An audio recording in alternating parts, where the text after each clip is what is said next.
Andai saja dikatakan oleh Habib Lutfi itu benar, bahwa kelompok Balawi itu adalah kelompok yang paling berjasa dengan adanya Indonesia saat ini. Bahkan diklaim bahwa Mataram itu semuanya adalah berpokok pada Balawi. Kalau memang iya, buktinya, ayo dicempleng buktinya.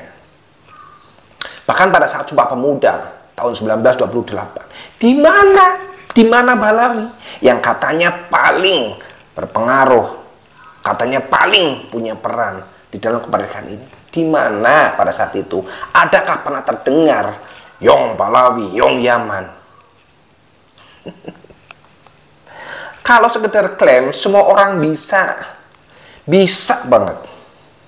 Tapi fakta, data, tidak pernah ada yang menyebutkan bahwa Balawi itu adalah kelompok yang berjasa, yang punya peran banyak di Nusantara ini.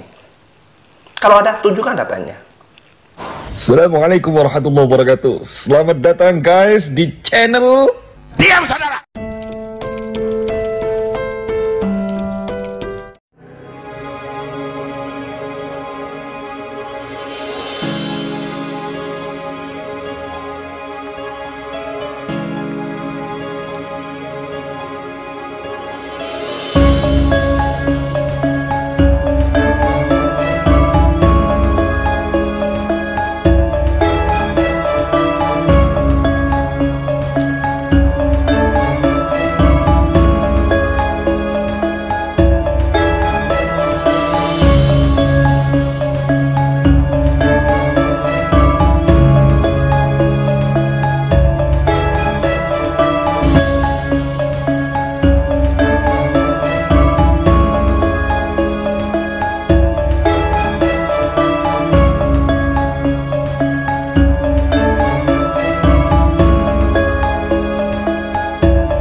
Kegiatan mereka untuk mencaplok makam-makam para leluhur kita, leluhur Nusantara, itu masih dilakukan, masif sekali. Banyak orang yang sudah diutus secara terorganisir untuk mencuri makam dan mencangkokkan nasab para Balawi ke leluhur Nusantara, ke tokoh-tokoh yang berperan di Nusantara. Bahkan belum lama ini ya di Temanggung, itu ada dua orang yang diindikasikan adalah sebagai muhibbin dari para Habib, itu mondar-mandir di makam Mbah Wonoyuto sekalian di desa Morobongo, kecamatan Jumbo, Kabupaten Temanggung. Dua orang muhibbin itu mondar-mandir dan mereka itu mencari data tentang sosok ahli kubur itu. Diketahui bahwa ahli kubur yang sedang dicari informasinya oleh para muhibbin itu adalah Mbah Wonoyuto beserta istrinya.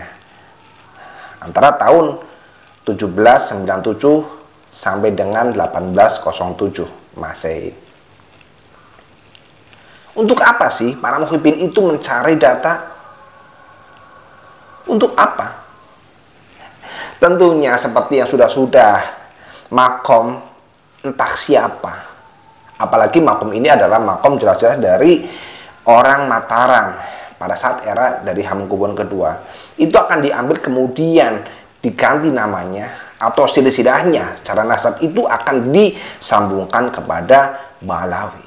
Akhirnya Balawi lah tokoh yang ada di kecamatan tersebut, di desa tersebut. Saya bacakan kronologinya.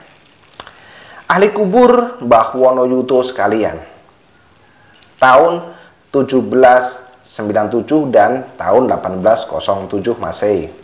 Lokasi di desa Morobongo, Kecamatan Jumo, Kabupaten Temanggung, Jawa Tengah.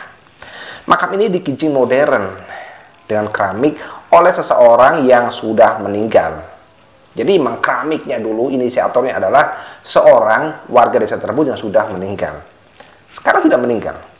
Kemudian tidak ada generasi penerusnya, tidak ada juru kuncinya, dan tidak ada masyarakat yang mengetahui secara persis riwayatnya.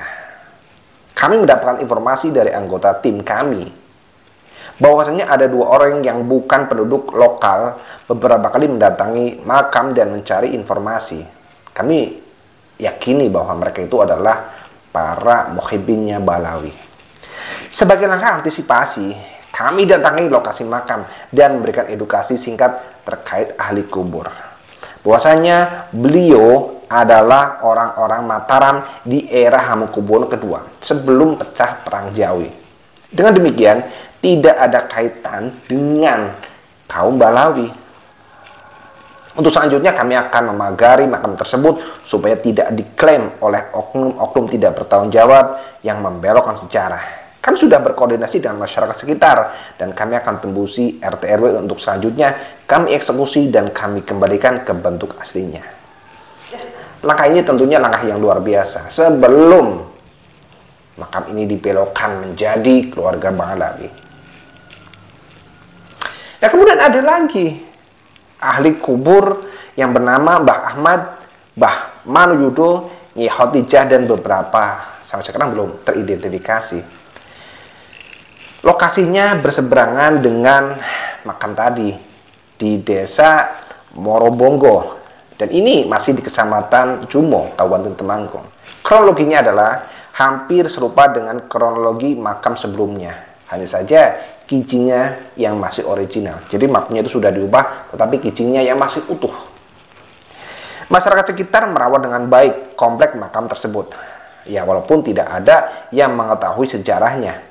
Minimnya informasi tentang siapa yang dimakamkan, eranya kapan, riwayat-riwayat lainnya, ini menjadikan celah dari kelompok-kelompok para pencuri makam, para pencuri nasab. Kelompok Balawi itu sangat mungkin akan mengambil celah itu dan dibalawikan. Nah, untuk antisipasi tersebut, makam pun harus jaga ketat. Dikasih tanda, dikasih pagar. Ya, tentunya ini untuk menghindari klaim dari para muhibbin Balawi, dari kelompok Balawi. Ya, karena sudah jelas ada 2 orang yang indikasinya adalah muhibbin, mereka itu bolak-balik mencari informasi. Ya, yang mereka lakukan itu sudah terorganisir. Ada yang bertugas mencari makam, ada yang bertugas mencari informasi, ada yang mengeksekutor. Apa mereka tidak takut dosa ya dengan merubah nama ahli kubur untuk ditawasuli? Kami berharap nanti di daerah-daerah lain di seluruh Nusantara ini, apabila ada kelompok orang yang sudah mondar-mandir bertanya tentang siapa makam ini, eranya kapan, minta datanya, tanya kepentingan untuk apa, dan tanya siapa mereka. Ini adalah nyata. Jadi kalau selama ini klaim dari Balawi bahwa mereka itu adalah kelompok yang paling berjasa, yang punya peran luar biasa dengan lahirnya Republik Indonesia ini, itu omong kosong. Karena tidak ada data yang menyebutkan bahwa mereka para Balawi itu adalah kelompok yang paling berjasa. Yang ada, mereka dari Robitul Alawiyah adalah kelompok imigran Yaman yang telah dibentuk oleh Snok Rogonje, musuh dari negara kesatuan Republik Indonesia ini, yang bertugas untuk mengacaukan sejarah di Nusantara. Hingga sekarang mereka mengklaim bahwa mereka adalah kelompok yang paling berjasa, selalu mencangkok nasab, selalu mencuri makam, dan ini adalah fakta. Siapa yang akan menjaga negeri ini kalau bukan kita semua? Mari kita jaga negeri ini dari tangan orang jahat, dari para pencuri makam, dan dari para pencuri nasab.